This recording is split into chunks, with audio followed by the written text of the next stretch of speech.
Rama, Rama Rama, Hare Hare, Hare Krishna, Hare Krishna, Krishna Krishna, Hare Hare, Hare Rama, Hare Rama, Rama Rama, Hare Hare. Krishna Krishna, Hare Hare, Rama Rama, Hare Hare, Hare Krishna, Hare Krishna, Krishna Krishna, Hare Hare, Hare Rama, Hare Rama, Rama Rama, Hare Hare. Krishna Krishna, Hare Hare, Hare Rama, Hare Rama, Rama Rama, Hare Hare. Hare Krishna, Krishna Krishna, Hare Hare, Hare Rama, Rama Rama, Hare Hare. Hare Krishna, Krishna Krishna, Hare Hare, Hare Rama, Rama Rama. Hare Krishna, Krishna Krishna, Hare Hare, Hare Rama, Rama Rama, Hare Hare. Hare Rama, Rama Rama, Hare Hare. Hare Krishna, Krishna Krishna, Hare Hare, Hare Rama, Rama Rama, Hare Hare. Hare Rama, Rama Rama, Hare Hare. Hare Krishna, Krishna Krishna, Hare Hare, Hare Rama, Rama Rama, Hare Hare.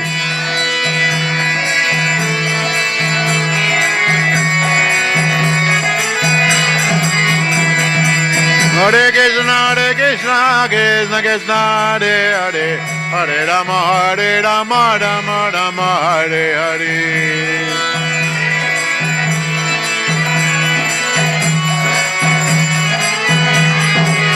Hare Krishna, Krishna Krishna, Hare Hare, Hare Rama, Rama Rama, Hare Hare.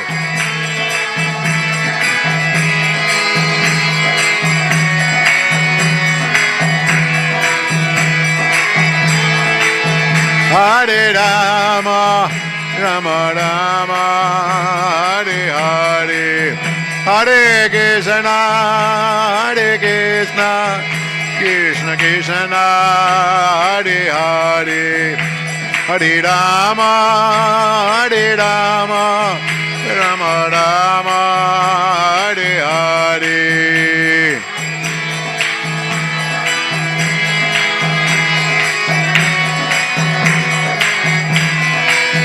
Hare Rama, Rama Rama, Hare Hare, Hare Krishna, Krishna Krishna, Hare Hare, Hare Rama, Rama Rama, Hare Hare.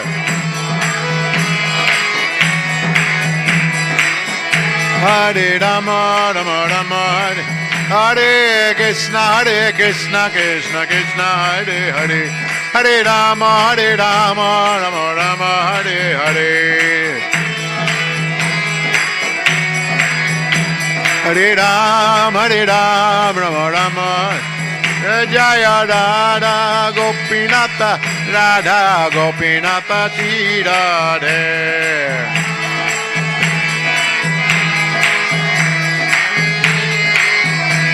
Jaya Jagannatha, Jaya Jagannatha, Jaya Baladeva, Jaya Subhadra, Jaya Jagannatha, Jaya Jagannatha, Jaya Baladeva, Jaya Subhadra, Jaya Gauranitai, Gauranitai Jaya Gauranitai Jaya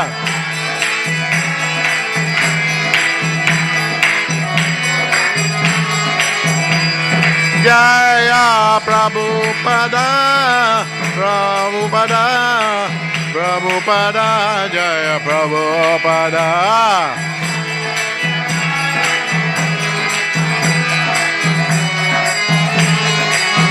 Nitai Gaura Hareba Hareba Hareba Gaura Hareba Hareba Hareba Hareba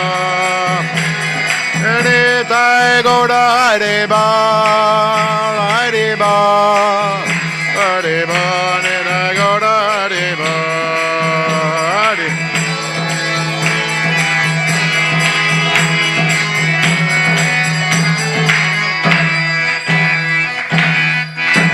Jaya Vaishnavad Panamangse Sri Bhaktivedanta Goswami Maharaj Srila Prabhupada Ki Jai Sri Sri Radha Gopinath Bhagavan Ki Jai Jai Gaur Premanandi.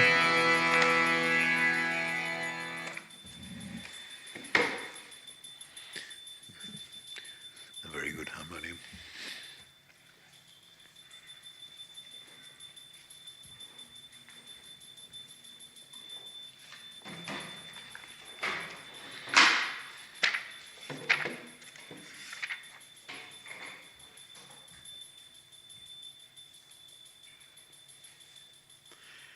Om Namo Bhagavate Vasudevaya.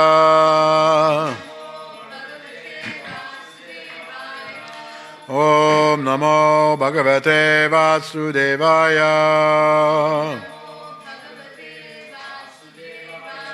Om Namo Bhagavate Vasudevaya. Om Namo Bhagavate Vasudevaya.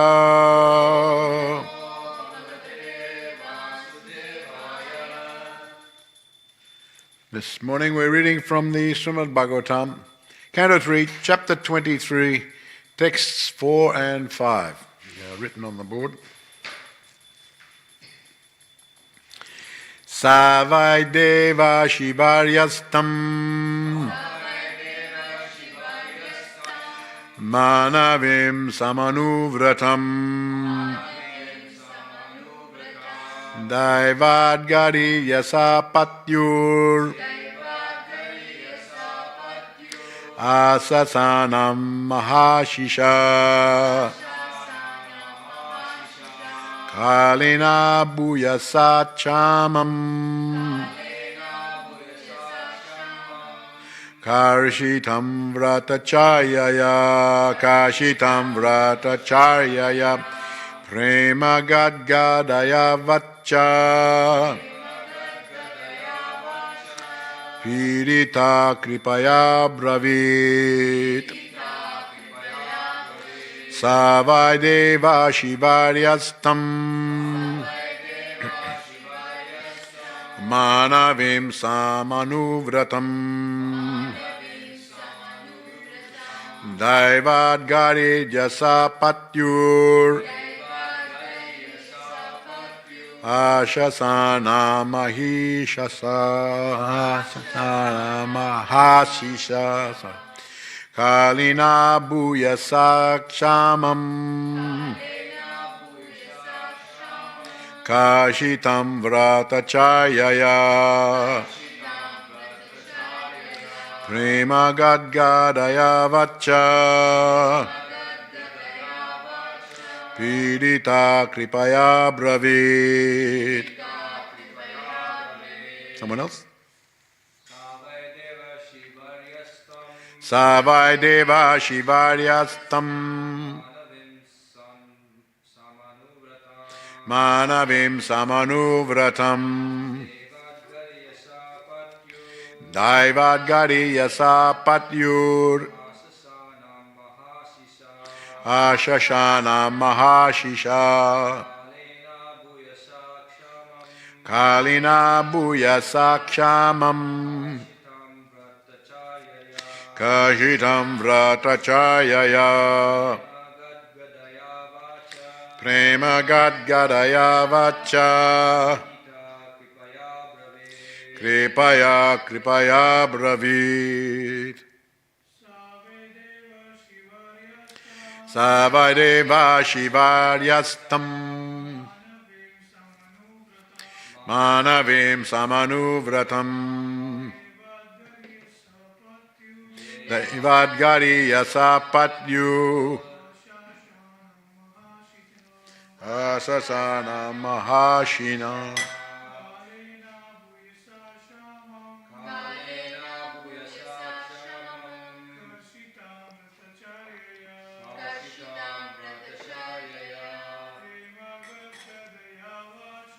Prema Gadgadaya Vacha Pidita Kripaya Bravit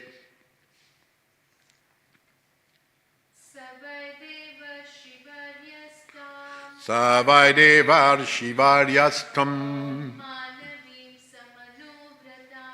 Manavim Samanuvratam Daivadgari Yasapatyu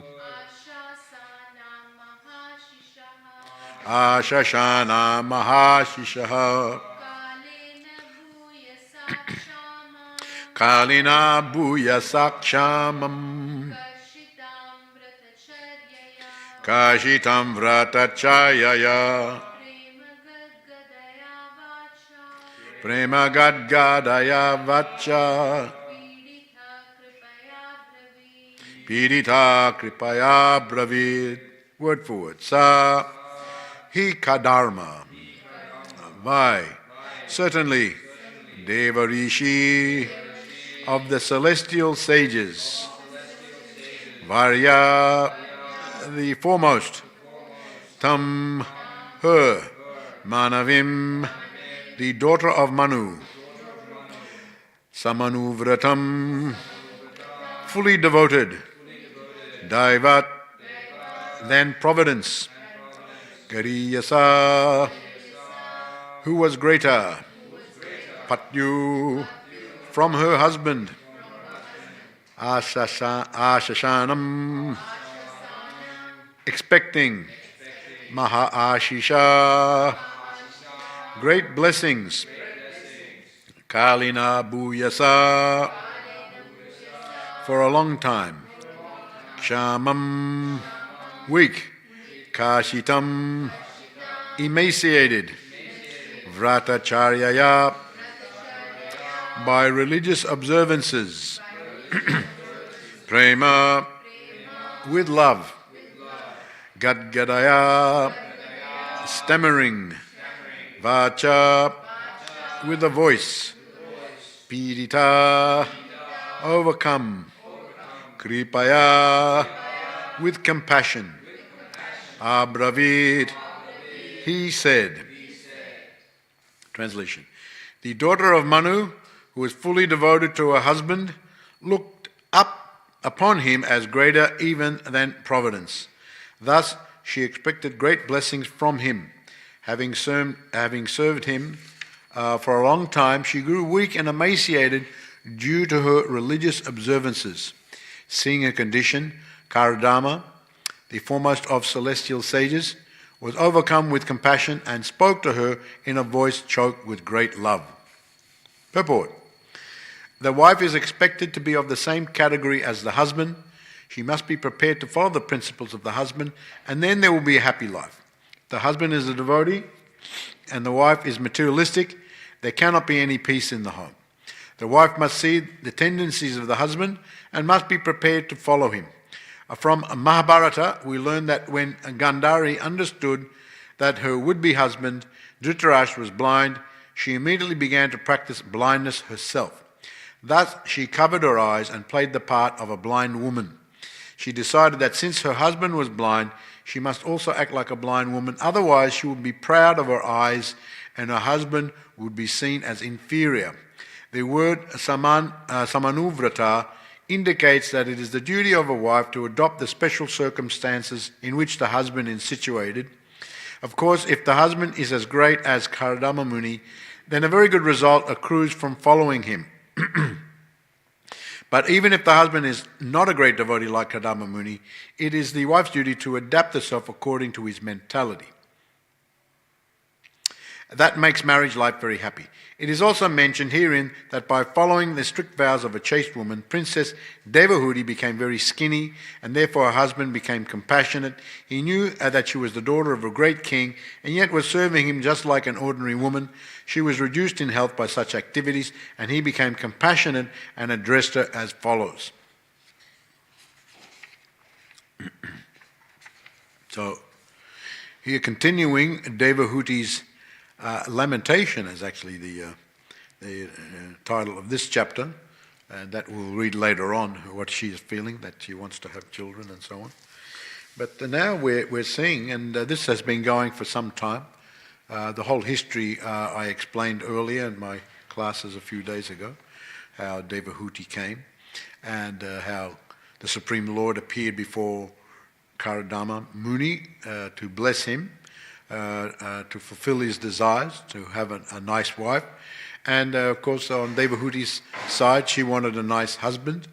And so Swayambhuva Manu and Satyavati, is it Satyavati? Satarupa, his wife, were very highly elevated personalities, and both advanced devotees. So they knew that even though Kadama Muni was living very poorly, seemingly very poor. Now there's different types of poor,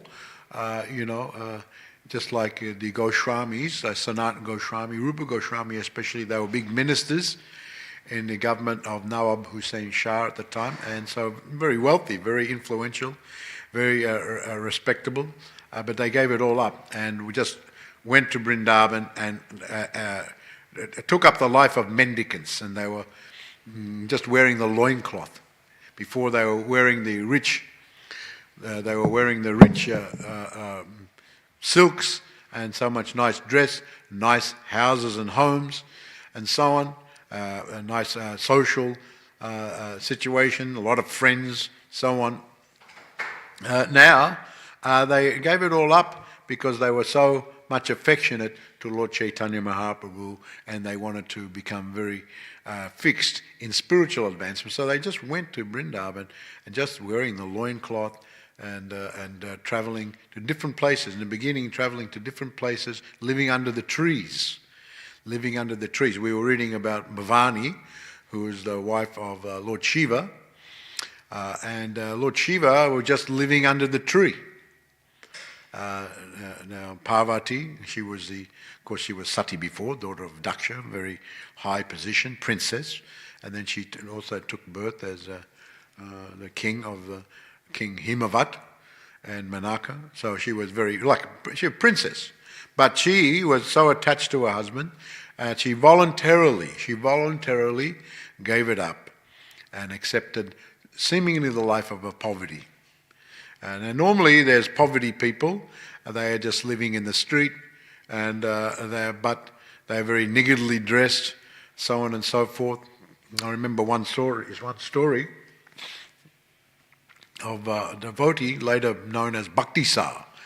He became one of the alvas of South India, and he was a Brahmana, but he was living in Sri Rangam area. And he lived nearby the temple, but just lived outside. He adopted renunciate life and a lot of tapasya.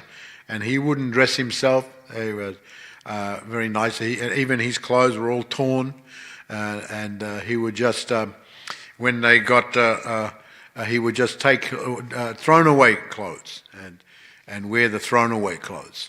And he was just sitting, and when the clothes got torn, he would just be sewing the cloth, repairing, not bothering to even get new one, just repairing. One time he was sitting and sewing the cloth, and Lord Shiva and Parvati were flying overhead in one celestial aeroplane, and their shadow went on him. Now it is said that when Lord Shiva's and Parvati's shadow goes on someone, whether from the plane or whether just that's just standing in the shadow, that is very auspicious to get the shadow of Lord Shiva. Even the shadow and Parvati, the shadow, very auspicious. It's like the blessings to get the shadow. But this one, when he saw the shadow coming on him, he moved out of the shadow. He looked up and he saw this was the celestial. He could see Lord Shiva. He moved out of the shadow. So Parvati said to Lord Shiva, she said, this is very strange. He's a very strange fellow. Normally people are hankering after getting our blessings, whether it's in the form of the shadow or other blessings, but this one's moving out. So let's go down. I want to see who is this fellow. And so they went down, and she said to Lord Shiva, her husband, she said that I want to test this one. Just go there, offer him all the riches of the world. You can take our blessings and take all the riches of the world. We will bless him with the riches. He can have so much wealth. Just offer him. And Lord Shiva said, he's the Vaishnav. I can see he's Vaishnav. He won't accept that thing. So she said, no, go. And so he went. And so he said, but he was just kept sowing. And he said, I want to give the blessings. I can see you're a great devotee. I want to give you the blessings. So all the riches, I'm pained to see you living such a poverty-stricken life with the torn cloth. Please accept our blessings and get all the riches of the world. He didn't even move. He didn't even look. Just kept sowing. So then Lord Shiva, I told you, he's not going to... offer him the svaga. Offer him, we'll give him the blessings. He can go, leave this life and go and live in the heavens. He will live in the heavens, long life, all the riches, all the whole prestige, everything will be there for him. There will be no want for anything. Offer him like that. The Lord Shiva, all right. So he went again, and he just moved a little bit. And then he said, can you give the mukti? Can you give the liberation from the material world? And this is a very famous verse from Lord Shiva. He says, Mukti patara sarveshan Vishnu evana shamshaya. It's part of a verse. And he said, the mukti from liberation, totally go out from the world, that you have to go Lord Vishnu. We can give you all mystic. Actually, that was one other thing. The third thing I neglected. The second was the heaven. The third thing, offer him the mystic power, mystic city, yogi city. Still, when he was offered that thing, actually, when he was offered the mystic city, he turned slightly and said, can you give the mukti? Can you give the mukti? And the mukti have to go to Vishnu. And he said, what is the use of your blessings? What is the use of your blessings? So then Parvati came over and she said, I can see you're very detached, actually truly situated. You're true sadhu. You're the true one, not just making show sadhu. You're the true one. There was one other, Prabhupada tells this story. No, actually Prabhupada, or Srila Bhaktisiddhanta. Yes, he tells one story of one yogi. He was living near Calcutta and by the banks of the Ganga. He was living by there, and he was doing tapasya, sitting in the meditation, just detached. All day he was sitting, and after his reputation spread. So many people came to get the blessings from him, and they would give the bakshis, the donation to him, and different things. And he would just be, no, I don't want to think. Offer to Ganga. Give your donation to Mother Ganga. Here's Mother Ganga here. I don't accept. I am detached from all these things. Just offer to Mother Ganga. So then all of them were reluctant. No, we want to offer to... No, give to Mother Ganga. Go there. Go to this place and give to Mother Ganga here, this place. So they went and they put all their offerings, maybe some fruit, some money, whatever they had, they would give, and they would give to the Mother Ganga, and like that they would pray to Mother Ganga, and he would be sitting there like that. So this was going on for some time, but one man was very skeptical of this fellow, and in the night time he hid. He said, yes, in the daytime he's doing it. What is he doing? We don't see him in the night time. So he hid. And then he hid throughout the whole night. He thought that I would stay the whole night and watch him very carefully. So then he saw at night time that this man would come out after very late at night when everyone was sleeping. He would come out and he would go to that spot of the Ganga. And then he saw him pulling on a rope. Actually, he had thrown a net in that spot of the Ganga. He had thrown a net there. So then when he said, you throw in that spot of the Ganga, your donation to Mother Ganga. So then when everyone was sleeping late in the night, he would go and he'd pull up and he'd take those things, take them home. He had big family, so many children, everything like that he had. So this is how he was supporting himself like that. He was doing very sneakingly, he was doing. Prabhupada tells this, Srila Bhaktisiddhanta tells that story of those who are falsely, but this one, Bhakti Sar, actually that name was given by Lord Shiva. You are the Bhakti Sar, you are the essence of the Bhakti, he said. And may you be blessed that you will always be engaged in the service of Sri Ranganath, who was in Sri Rangamits. The Lord Ranganath is in the main deity. And so he was very happy. Thank you. That blessing I very much like. That blessing. So Bhavani, she's very devoted. So she was following, because Lord Shiva had all mystic powers and at different times, but she at least was prepared to just follow his lifestyle. It's very rare in the ladies these days to be like that. But these examples are given. Now, the other example given here in the purport is that of Gandhari, and I spoke a little bit about Gandhari. Gandhari, there was all the calculation. I think that Dhritarashtra, I think that Bhishma was very actively involved in arranging this marriage, and all the members of the family. Dhritarashtra married to Gandhari, but Gandhari was acceptable. She was agreeable to this, and Dhritarashtra was agreeable, and members of the family, the mother and father of Gandhari, they were also agreeable, but I said the Shakuni was not agreeable. He didn't think, the elder brother, he didn't think it was very right that Gandhari married the blind man. He's blind. What future you will have with the blind man? He can become the emperor, although he is maybe rightfully entitled to be the emperor, but he can't come because he is blind. He's disabled. So disabled can't. So that's why Pandu he became actually the emperor, not Dhritarashtra. Pandu actually, because Dhritarashtra had disability. So then Sakuni was against. Don't marry. He was very much against. But still, Gandhari was, and her parents were. But Shakuni held the grudge all that whole time against the Kauravas. He had two faces actually. Although he showed the side he was on the side of Duryodhana and against the Pandavas. Actually, he had a grudge against all the Kauravas because his sister married against his wishes Dhritarashtra. So he had the grudge. But nevertheless, we see the surrender and the sacrifice of Gandhari. She always wore the blindfold, and the reason being that because it may become a source of discord, that you're blind, I've got maybe if there's some tension, then this will be used. So she was a very intelligent lady. She could foresee that maybe there will be problems because of this thing in the relationship. That was in the previous age, that was the Treta Yuga, the previous age. But in the Kali Yuga, just wherever there are two people, one time probably, Kali Yuga means ever two people, they'll be fighting. Even two people. So relationship is very hard. And this is the Kali Yuga, age of the fighting, age of the quarreling. So to live together in relationship for a long time, as must be in the marriage, although these days we have to say, formerly the marriages are different. In many parts of the world, the marriage doesn't last very long. Divorce rate in America, for example, I read just some time ago, is nearly 50%. 50% divorce rate. Here is almost similar, like 46, 47%.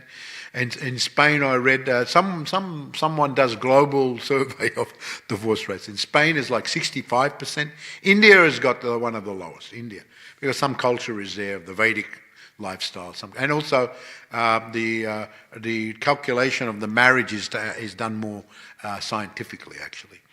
And also another thing, interesting thing I remember reading, that the lifespan of the marriage in America average is 7 or 8 years. How long the marriage will last in America, average 7, 8 years. And in Australia here, average 10 or 12 years, a little bit more. India is more, but it's becoming worse. Now India's catching up.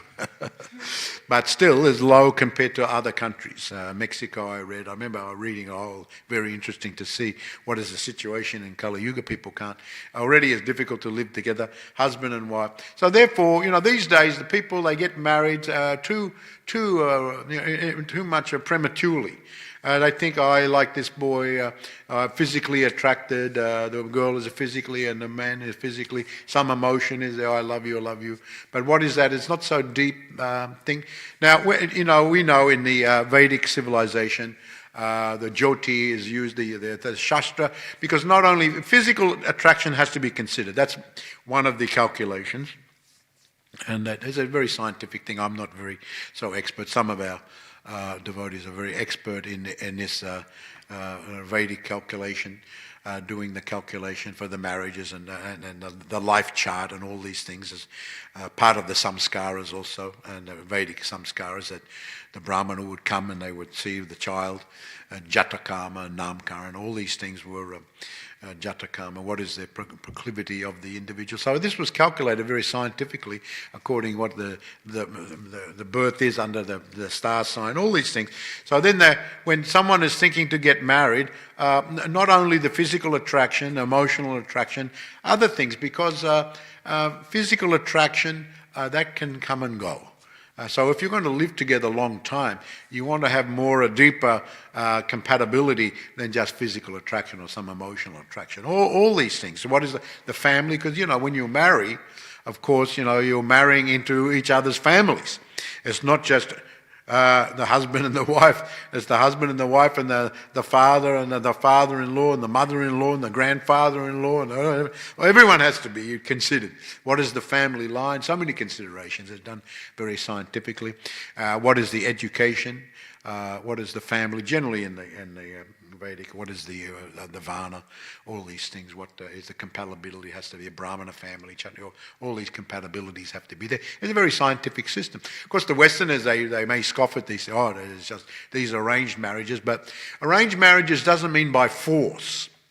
It's become, unfortunately, it's become in many families by force, by the mother and the father, or by the force. It's not supposed. Everyone has to be in agreement. Maybe one can be, like Shakuni was in disagreement, but the majority was in agreement. So it's not that the girl is forced. If the girl is not the girl has Gandhari agreed. If she didn't agree, she wouldn't have been forced to do it. So force has become, some new thing. And so, therefore, you have all sorts of trouble by force. And even here, we read that Devahuti voluntarily accepted this lifestyle of her husband. It was something she wasn't accustomed to. She was a princess, growing up in the palace. All the comforts were supplied to her, very prestigious. But she voluntarily, she was very intelligent. And her husband, and as I was going to this point I was making, the poor, he was poor in one way, in that, just like I mentioned the Goswamis, they were poor seemingly externally, but do you think actually they were poor? Why weren't they poor? Because they were with Krishna. They were with Radha. So when you're with Radha and Krishna, you have everything. Doesn't matter other things. Just like Bhakti Sa. He wasn't. The riches, heaven, cities. Can you give the mukti? What is the use? But when you give the blessing to be engaged in the service of Ranganath, and if Ranganath wants to give you so many things, there's one saying, if the Lord wants to give you so many things with your two hands, how can you hold it? There's one saying like that in India. With your two hands, how can you hold it all? He'll give you so much. And if he wants to take it away, with your two hands, how can you stop him?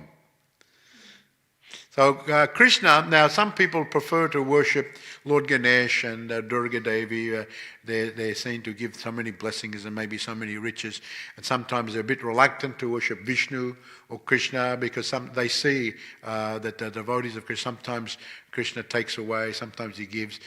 But Krishna is like the father. He's like a father. A father, the child is demanding, I want some ice cream. Daddy, give me some. All right, you can have some ice cream. Daddy, I want more ice cream. No, you had enough ice cream. You have any more, you'll become sick. No, Daddy, I want more ice cream. No, you can't have any more. And if you go like this, I will take the ice cream. Oh, Daddy, I hate you, Daddy. You're not giving the ice cream. I hate you, Mummy. I hate you, Daddy. You're not giving. But what does the child know? They're so limited. Everything is for just in the moment. The child, we see the children. I've never been married, but we see the children. 1 minute they're laughing, and the next minute they're screaming, crying. Just like that. So quickly can change just like that. That is the children. What is their experience in the world? Where they maybe they're 4 or 5 years, or what do they know of the world? So the mother and father are supposed to be more experienced, more wise. So Krishna's he's like the father for the devotee. Sometimes if he sees it's favourable, he will give so many things. And he may give, but later on he sees actually it's a situation. He may take it away again. So someone who is very fixed devotee, he will just accept whatever. Now I was given before, but now for some reason the Lord has decided now He's taking away. Or maybe, but what reason? We don't know exactly what reason. I always remember in Jakarta many years ago, as I go to Indonesia regularly, we did one family, the husband and wife.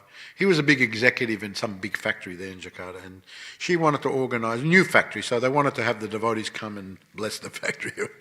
I said, we can go there, we can do some ceremony and some mantra and jagya, and then we'll do kirtan and give prasadam, everything. We can go. So we went there. So it was very nice, and so many of the workers came there, and the husband and wife came there.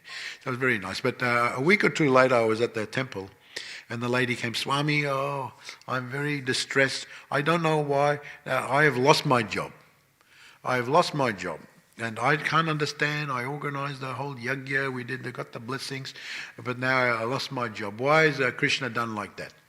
And I tried to explain the whole, like I'm explaining to you, but she was so upset she couldn't hear anything. And then, but 1 week later she came back. Oh, Swami, now I'm very happy. Now I've got better job.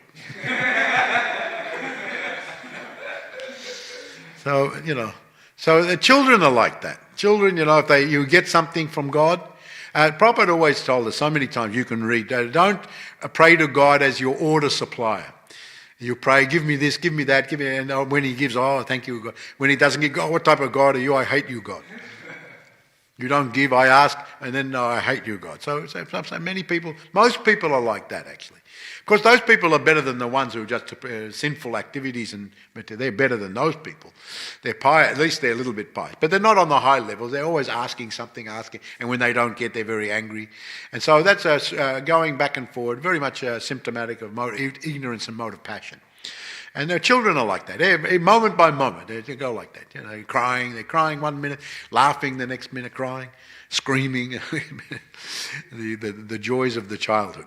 But the father and the mother, they know better. So Krishna is like that. So some are very reluctant to worship Krishna, but someone who's fixed devotee, they know that the what's the word? The result, although they're not looking for result as such, they know that the perfection is so much more. Just like Dhruva Maharaj when he was praying to get the kingdom, praying to the Lord to get the kingdom greater than his father, greater than he felt he was mistreated by his father. He was pushed from the lap, and the younger queen's child went there, and so many things were said against him. So he was very angry towards his stepmother and his father, and then he prayed, I want to get kingdom even greater than my grandfather, Lord Brahma. And so he was praying like that. But when he saw the Lord, how beautiful he was, he said like that, I've been praying for broken pieces of glass. That's how he put it. My prayers are like praying for the broken. No one pays much attention to broken pieces of glass. I was praying for a kingdom. So, materially speaking, there was a lot. Kingdom greater than Lord Brahma. Lord Brahma is so powerful. He's the head of everything. So he wanted something greater. And actually, Krishna awarded him something greater in that he was in the Dhruva Loka, which is a spiritual Vaikuntha, which is greater than any planets of the material world. But when he realized his position, I've been praying for the broken glass. So far greater someone may externally appear very poor, but internally they possess the greatest wealth. The greatest wealth. Bhagavan. Bhaga means opulence. Just like we say Bhagavan, Sri Krishna Bhagavan, the possessor of all wealth, all strength, all beauty, unlimitedly, all these things. All fame, all these things are there in Bhagavan. So if you are with Bhagavan, Sri Krishna Bhagavan, then what don't you have? You have everything. Externally, it seems like you have nothing at all. Lord Shiva has nothing, but do you think Lord Shiva is poor?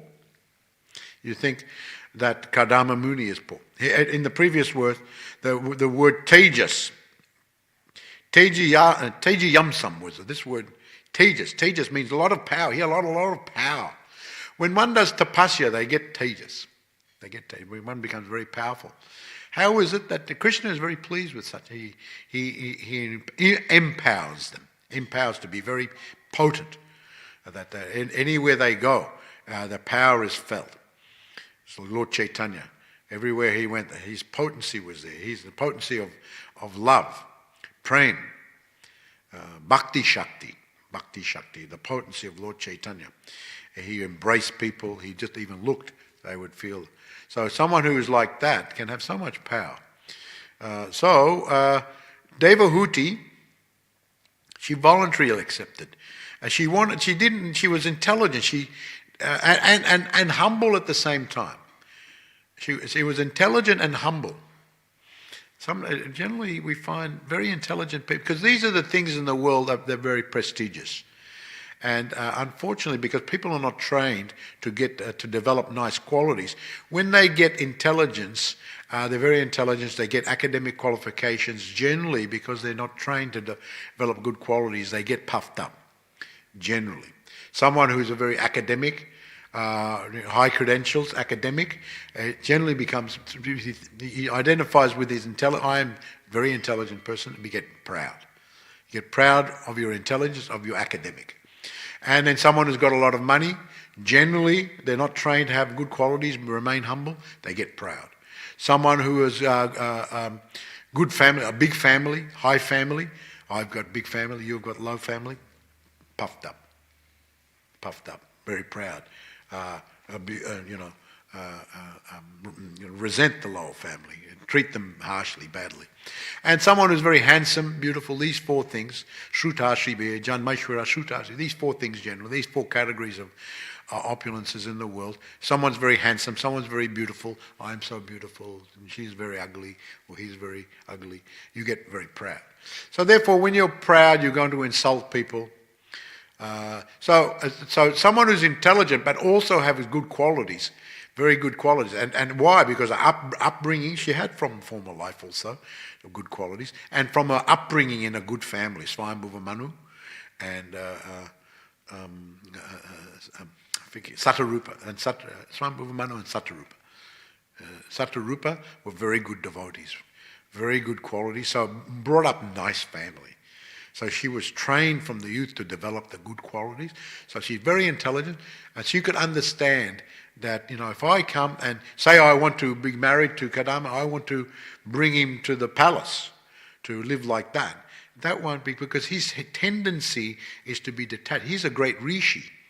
He's a great, and so we were reading in the previous purport of Prabhupada, he said actually the girls were brought up to worship Lord Shiva and so many others, but also Lord Shiva to get a husband like him.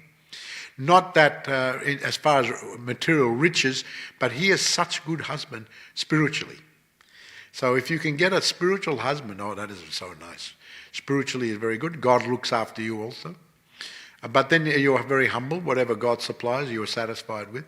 So that is better. But of course, people these days don't understand these things. They actually scoff at those who take up the spiritual life.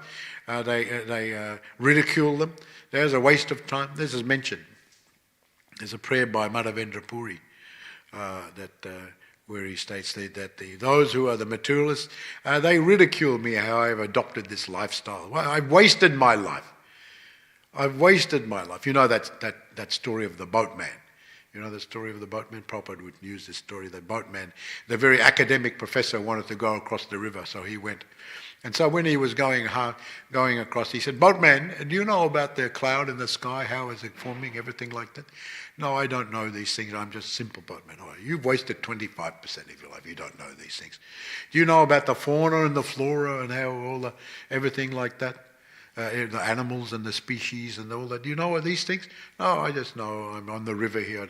"You've wasted 50% of your life. Do you know about the studies and all the higher things, how to study all the..." No, I don't know. "You've wasted 75% of your life." And then there was one storm came, wind blowing, and then the river became very turbulent, and then the boat was rocking, and the academic was becoming very frightened, and the boat was going to, and then what can we do? What can we? "Oh, we are going to be tipped. I think we're going." The boatman was saying, "We're going to be tipped in the water, and what will we do? What will we do?" Boatman said, "Just swim with the current, swim to the other shore."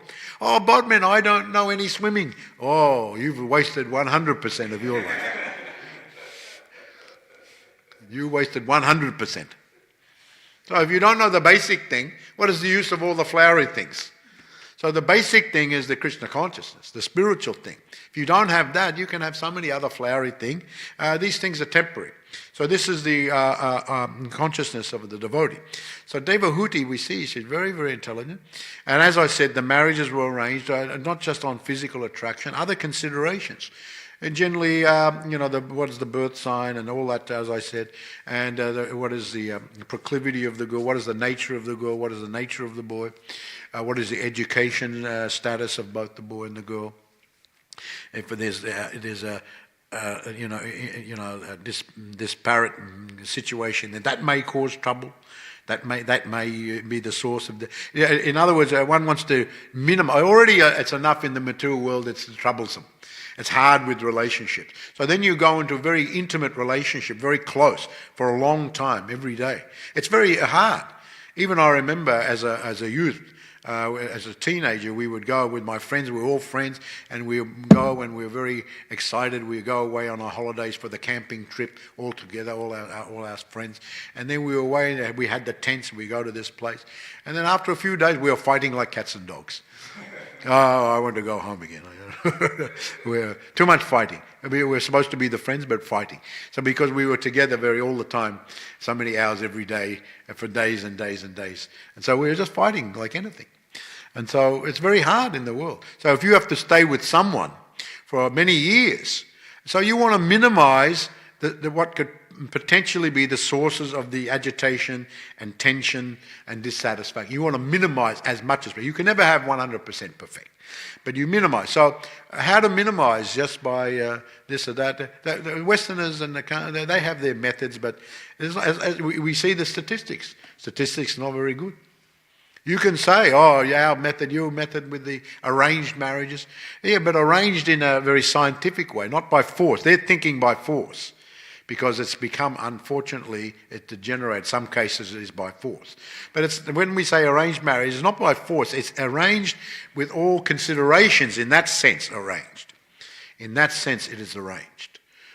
Taking all considerations, scientifically doing the chart, and what is the family, all these things. I have to take, and then you're trying to minimize the potential source of the tension, and then when you go into the marriage, all these things are there. So then there's a good opportunity, there's a good possibility that the marriage, because when there's the divorce, as I said in America, average longevity of the marriage 7-8 years, there's nothing. And then because there's children, there's all sorts of complications, and there's all sorts of disturbances, fighting. Now, one of our devotees, her mother, she's a judge in the family court. She's resigned now. She said that my years in the family court, when they come to the fighting, divorce, they come to the court, it's so stressful, she said. I couldn't do any longer. So stressful having to deal with this divorce when they come to their fighting. And then they blame you also, because you have to make the decision, and so then you'll get blamed. They're blaming each other, they blame everybody, and then they blame you as well. Sometimes some death threat is made if someone gets very angry. The judges these days have got kind of protection, And so it's very, very stressful. So it's all these complications. So it's actually very scientific. One has to understand these things just rightly. But unfortunately, they don't understand and they ridicule. But they can't hold up their system very highly either. So you can criticize, you can say all sorts of things. But what is the system, the Western system? Not very good.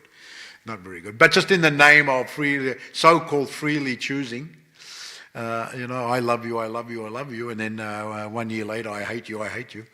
What is that system? It's not a very good system. So better think very deeply before one goes in, not just rushing or just based on emotion or physical, whatever it is. Thinking very deeply, and then, but not just thinking, but actually very methodically calculating. What is this? Yes, physical has to be, emotional attraction has to be there. These things are part of the whole thing. But there's more. There's much more as well. There's much more as well. All right, thank you very much, Hare Krishna. Does anyone have any question they would like to ask? Or any comment? Yes, Prabhu. Thank you, Maharaj, for the class. While we're talking about the subject of lamentation. Of the what, sorry? While we're on the subject topic of lamentation. Lamentation, yes. I was wondering, sometimes in Bhakti we lament most times that our sadhana is not strong, or, how can we convert lamentation as an inspiration to move forward? Well, on the higher levels, there's hankering and lamentation. Just like Radharani, there's Sambhoga and Vipralambya, meeting and separation. So when there's meeting, there's great hankering to meet. And when there's separation, there's great lamenting. So we see it on the higher levels. But that's a spiritual thing, because the hankering increases the Krishna consciousness. That's her level. And the topmost devotee, that's their level. And the lamentation is even higher than meeting, because there's an anticipation of meeting added extra. So that is even, so therefore, Vipralamba, if you read the commentaries of the Acharyas, they say Vipralamba is higher than Sambhoga. Sambhoga is meeting and engaging in relationship and so on and so forth. But then separation, there's an anticipation to meet again. So and your thinking of your loved one is heightened even more. So that is even better. So that on the higher level, it exists. But on the lower level, your hankering, lamenting just material things, it decreases your Krishna consciousness. Hankering, and Prabhupada mentions about people always hankering for money. I think it was in the next purport, there was a mention like that about hankering and lamenting. They're always wanting to get more and more, and when they got it, they're afraid, there's fear. Actually, Kadamba Muni blesses his wife to come to the fearless position, abhaya, freedom from bhaya, fear. And when you come freedom from fear and anxiety, then you don't lament. So you have to be free from fear. When you hanker for material things, you will always be in fear, because you're thinking, how can I get those things? And your anxiety, you're anxious. So you'll never be peaceful. You're anxious. How can I? And then even when you get them, you're always afraid. I will lose them. How will I lose them? Someone will take them away, or the government will come, or some bad business decision. It will be gone. So therefore, then you'll lament. Then when it's gone, then you're lamenting. So then you go back and forth. Whole life is a hankering, lamenting, dualities. So this is not very good. This is decreasing. You become very distressed, decreasing. So therefore, in the beginning, on the higher level, Srimati Radharani, all elevated devotees, hankering, lamenting is a topmost thing. But on the lower levels, it's advised that just remain steady in your Krishna consciousness by following all the procedures in the sadhana Vaidhi Bhakti platform. Just try to understand philosophically. Just like we have some explanation. Again and again these things are brought up by different Narad Muni talks, Maitreya Rishi talks, Kadamba Muni talks, Lord Rishabh talks. So many great persons that talk about these things. So when we read, our intelligence becomes strong. We become blinded by emotion. When we become blinded by emotion, our intelligence is gone. By anger, we do something. By greed, by lust, we do something. The intelligence goes out the door. That maybe initially it's a good thing, then we suffer like anything 100 times worse. So, but because the emotion is strong, greed or lust or anger or whatever it is, intelligence is gone. But because the intelligence is weak. So the intelligence, by practicing Krishna consciousness, by reading all Krishna conscious philosophy, becomes strong. And therefore you rise up above, and then when the Paramdrishta, the higher taste of Krishna, then you're able to remain steady, even in the face. You expect there'll be some feelings of hankering and lamentation, but you won't be dissuaded from being fixed in your Krishna conscious. Yes, there's some distressful thing has come. Yeah, material world is there. Some seemingly good thing, but with the seemingly good thing, there will also be corresponding bad thing. You can never have just good thing forever and ever. You're never in the world. It can't exist. But and also bad thing. Bad thing will never just keep. It'll be always mixing. So therefore, one should remain steady, becoming fixed in the Krishna con. You can become steady. So hankering, lamenting on the higher level, good. On the beginning level, hankering, lamenting on the lower level of the material, bad thing. But hankering and lamenting for the beginning devotee, yes, it'll come and go. Just remain fixed as I described, and one can go through and take help from the association of nice devotees, great, nice sadhu devotees. They can help you by their association also. So she was benefiting. Devahuti was benefiting, interestingly enough, by Kadama. She knew she was already advanced devotee. Her parents were already advanced. But even advanced devotees know there's much more advancement I can make. They never think, advanced devotee never thinks, I've reached the pinnacle of advancement. Now I'll just stay like this. No, they're always thinking, no, more. I can advance more. So already Devahuti was advanced, but she thought that Kadama Muni, he is so advanced, I will advance more in his association as his wife. And so she rendered such nice, she became all skinny, sacrificed so much, and he became very choked up and felt indebted to his wife, that she was sacrificing, and he knew her former position. And so he began, we'll read in the next few verses, he spoke to her in a choked up voice. He had much a feeling for her and a much appreciation for her. So this is a very good marriage with Kadama Muni and Devahuti, and then the Lord Kapila came as their son. Very, very high marriage. Very rare, but still the ideal is there. All right, so I think we'll finish there. Thank you very much. Hare Krishna. All glories to Srila Prabhupada ki jai.